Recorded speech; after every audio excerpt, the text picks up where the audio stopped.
سلام، خسته نباشید. یه لباس واسه دوست پسرم می‌خواستم. سلام خانم، خوش اومدید. چه سایزی هستن؟ نمیدونم دقیقاً نمیدونید. سایز این دوستم همین آقا میشه خط استایلش رو ببینید. یکم از ایشون درشتره. یکم از ایشون درشتره. سایز این دوستم چی؟ از ایشون چارشونه تری خورد. یکم چارشونه. سایز خودم میخوره بهش. منو ببینید. از من درشتره؟ بله، از شما درشتر. از من درشتره. خب باش، چشم.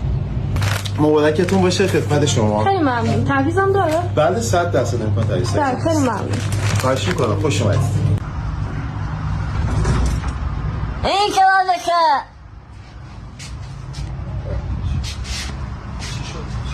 چیه؟ دخترم اومده اینجا لباس خریده فکر کنم یه خود گوشاره یه خود جسترشون